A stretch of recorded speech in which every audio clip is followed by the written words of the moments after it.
नमस्कार। BCom part third EFM paper first business बस्टिंग के इस व्याख्यानमाला में आप सभी का स्वागत है। आज हम इसके पार्ट 12 में 12 में प्रवेश कर रहे हैं इस सीरीज़ में, और टॉपिक जो चल रहा है वह स्थिर व लोचशील बजट, फिक्स्ड और फ्लेक्सिबल बजट का टॉपिक चल रहा है। इसमें हम आज एक नए उदाहरण के साथ थोड़ा और इसको समझेंगे, और अभी जो उदाहरण डिस्कस किए जा रहे हैं सभी एग्ज़ाम के दृष्टिकोण से इम्पॉर्टेंट एग्जाम्पल्स हैं, तो थोड़ा सा ध्यान से देखें। आज हम व्यावसायिक बजटन बिजनेस बस्टिंग MR अग्रवाल की बुक के पेज नंबर 2.21 में अंकित एग्ज़ाम्पल को समझ रहे हैं। मैं एग्ज़ाम्पल धीरे धीरे पढ़ रहा हूं और आपको मैंने इसकी इमेज भी शेयर की है। आप उस इमेज के साथ भी इसको देख सकते हैं और नोटबुक में नोट कर सकते हैं, और या फिर साथ साथ भी सुनकर लिखना चाहें तो लिख सकते हैं। उदाहरण इस तरह से 11 नंबर एग्जाम्पल है पेज नंबर 2.21 पे। एक उत्पाद की निर्माता पेंट्स प्राइवेट लिमिटेड 50 रुपये प्रति इकाई की दर पर बेचने में कठिन प्रतिस्पर्धा का सामना कर रही है। कंपनी क्षमता के 60% स्तर पर कार्यशील है, जिस पर बिक्री 12 लाख है और परिवर्तनशील लागतें 30 रुपये प्रति इकाई है। तो यहाँ पर आपने को एग्जाम्पल में बताया है कि विक्रय मूल्य जो है वो 50 रुपये प्रति इकाई है और 60% क्षमता पर काम कर रही है, जहाँ पर बिक्री 12 लाख रुपए है। तो 12 लाख में आप यहाँ 50 का भाग देंगे तो हमें यूनिट का अनुमान हो जाएगा। तो 24,000 यूनिट जो है ये लोग बना रहे हैं 50% क्षमता पर, और परिवर्तनशील लागत 30 रुपये प्रति इकाई है। अर्ध परिवर्तनशील लागतें जब उत्पादन शून्य हो तब 90,000 और स्थिर और प्रत्येक अतिरिक्त 1% क्रियाशीलता के स्तर के लिए 250 रुपये परिवर्तनशील तत्व समझा जा सकता है। वर्तमान क्रियाशीलता स्तर पर स्थिर लागतें 1,50,000 रुपये है, किंतु क्रियाशीलता के 80% या अधिक स्तर पर इन लागतों की 50,000 रुपये से बढ़ने की संभावना है। तो हमें ये बताया है कि अर्ध परिवर्तनशील लागतें जब उत्पादन शून्य हो तब 90,000 है, और स्थिर और प्रत्येक 1% बढ़ने पर क्रियाशीलता के 250 रुपये से और बढ़ेंगे। ये अपने को बताया। वर्तमान क्रियाशीलता स्तर पर स्थिर लागतें 1,50,000 है, तो वर्तमान स्तर पर 1,50,000 है, किंतु क्रियाशीलता के 80% या इससे अधिक होने पर 50,000 रुपये और बढ़ जाएंगे। 80% या इससे ऊपर होने पर 50,000 रुपये और बढ़ जाएंगी, यानी कि 2 लाख हो जाएंगे। प्रतिस्पर्धा का सामना करने के लिए कंपनी का प्रबंध विक्रय मूल्य को 5% कम करने पर विचार कर रहा है। प्रतिस्पर्धा बढ़ने के कारण से जो प्रबंधक है वो 5% से विक्रय मूल्य को कम करना चाह रहे हैं ताकि इकाइयों को ज़्यादा बेचा जा सके। आपको क्रियाशीलता के 60, 70, 80 और 90% स्तर पर परिचालन लाभ को दर्शाते हुए एक विवरण तैयार करना है, यह मानते हुए कि विक्रय मूल्य 50% ही रहता है, विक्रय मूल्य 50 रुपये ही रहता है और विक्रय मूल्य 5% से कम कर दिया जाता है। तो paints private limited company manufacturing a single product is facing severe competition in selling it at rupees 50 per unit. The company is operating at 60% level of capacity, at which level the sales are 12 lakh and variable cost are 30 per unit. Semi variable cost may be considered at fixed at rupees 90,000 when output is nil, and the variable elements is rupees 250 for each additional 1% level of activity. Fixed cost are rupees 1,50,000 at the present level of activity, but 80% level of activity or above, these costs are expected to increase by rupees 50,000. To cope with the competition, the management of the company is considering a proposal of reduce the selling price by 5%. You are required to prepare a statement showing the operating profit at level of activity of 60%, 70%, 80% and 90%, assuming that selling price remained rupees 50 and the selling price is reduced by 5%. तो इस तरह से ये question हमें दिया हुआ है, जिसका सारांश मैंने आप लोगों को समझाया है और क्वेश्चन भी पूरा पढ़ करके सुनाया है। तो यहाँ पर आप क्वेश्चन का स्लाइड देख रहे हैं और क्वेश्चन की जो स्लाइड है उसको पॉज करके भी आप जो है समझ सकते हैं, देख सकते हैं। अब हम इस क्वेश्चन को सॉल्व करने जा रहे हैं, तो इसके लिए आपको एक फ्लेक्सिबल बजट बनाना है। फ्लेक्सिबल बजट के लिए हमें कैपेसिटी, लेवल ऑफ एक्टिविटी और कैपेसिटी दिया हुआ है 60, 70, 80 और 90% पर बजट का प्रिपरेशन करना है। तो इसमें जो यूनिट है उसको किस प्रकार से निकाला है वो ज़रा सुने और समझें। 12 लाख रुपए सेल्स है 60% एक्टिविटी लेवल पर और प्रति इकाई मूल्य 50 रुपये है।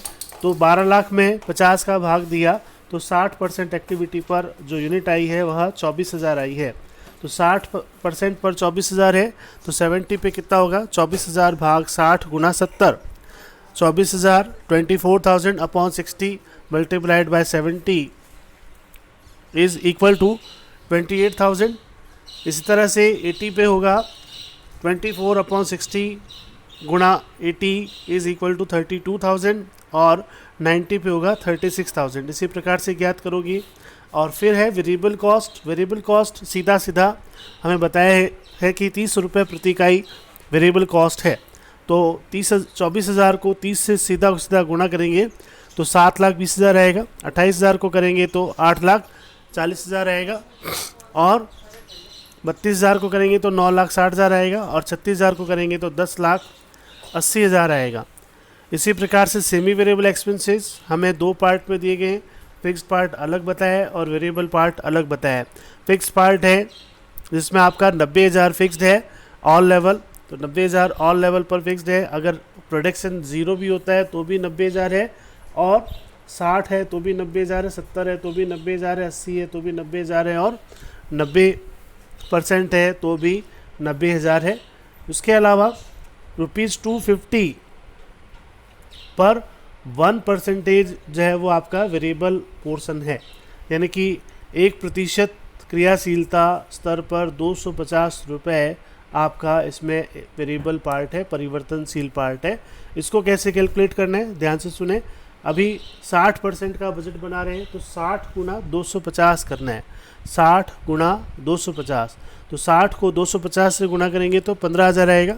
70 गुना 250 70 multiplied by 250 is equal to 17,500। 70 को 250 से गुणा करेंगे 17,500। इसी तरह से 80 मल्टीप्लाइड बाई 250, 80 को 250 से गुणा करेंगे तो 20,000 रुपये। इसी तरह से 90 को 250 से गुणा करेंगे तो 90 multiplied by 250 is equal to 22,500 रुपये। तो इस तरह से हमें जो है सेमी वेरिएबल कॉस्ट का अलग अलग पार्ट फिक्स्ड और वेरिएबल प्राप्त हो जाएगा। इसी तरह से आगे आपका फिक्स कॉस्ट है, फिक्स कॉस्ट 1,50,000 है, सभी लेवल पर फिक्स्ड है, जैसा कि इसमें बताया हुआ है 1,50,000 आपका फिक्स्ड है, लेकिन 80% या उससे ज़्यादा होने पर 50,000 रुपये बढ़ जाएगा। तो 60 और 70 पे तो एक 50 रहेगा, और 80 और 90 पे ये 50,000 बढ़ करके 2 लाख हो जाएगा, जैसा कि आप लोग इस स्लाइड में देख रहे हैं। तो टोटल कॉस्ट जो है वह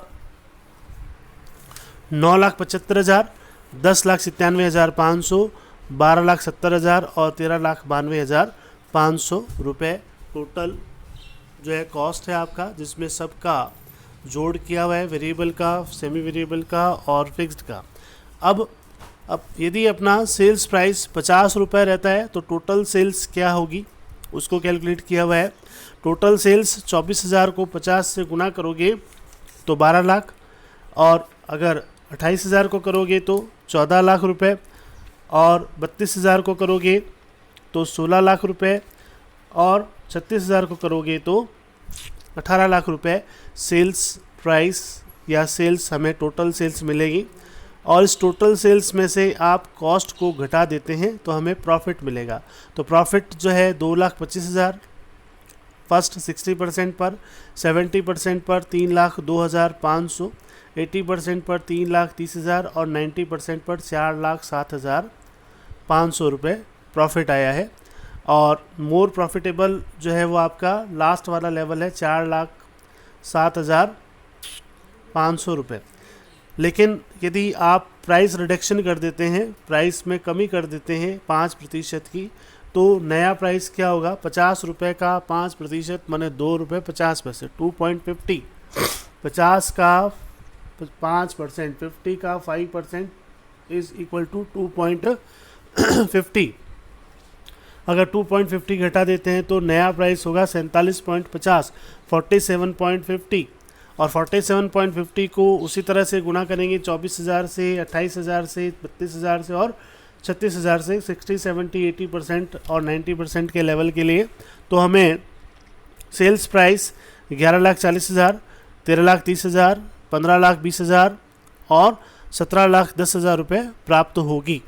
और इसमें से यदि कॉस्ट को घटाते हैं 9,75, 10,97,500, 12,70 और 13,92,500 को, तो हमें प्रॉफिट 1,65,000, 1,65,000, 2,32,500, 2,32,500 और 2,50,000, 2,50,000 और 3,17,500, 3,17,500 ये हमें मिलेगा।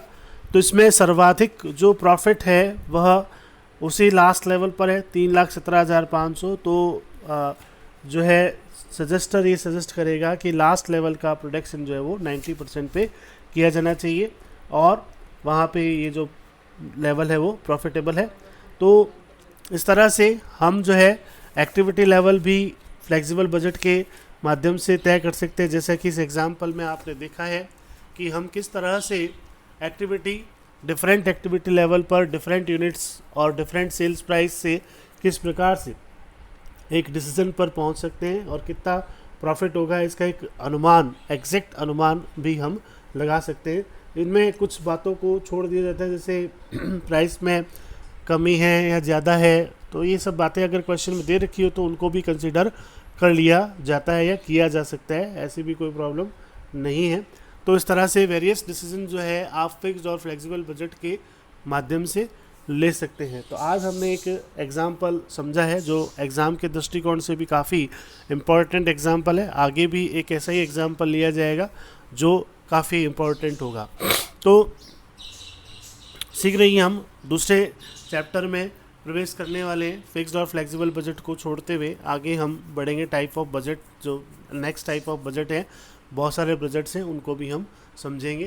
तो आशा है आज का ये वीडियो आपके लिए बहुत ही हेल्पफुल रहा होगा, और किसी प्रकार की कोई क्वेरी होने पर, कोई बात समझ में नहीं आने पर, या कोई भी दिक्कत हो, चाहे वो प्रोनाउंसिएशन से रिलेटेड हो, चाहे वो कोई और मीडियम से रिलेटेड हो, तो आप आराम से पूछ सकते हैं। और किसी भी तरह की कोई क्वेरी हो, समझने में दिक्कत हो रही हो, तो आप आराम से बात कर सकते हैं, कमेंट कर सकते हैं। तो आज के लिए इतना ही, धन्यवाद। नेक्स्ट में आपको नेक्स्ट नए टॉपिक के साथ आपके साथ जुड़ेंगे। Thank you.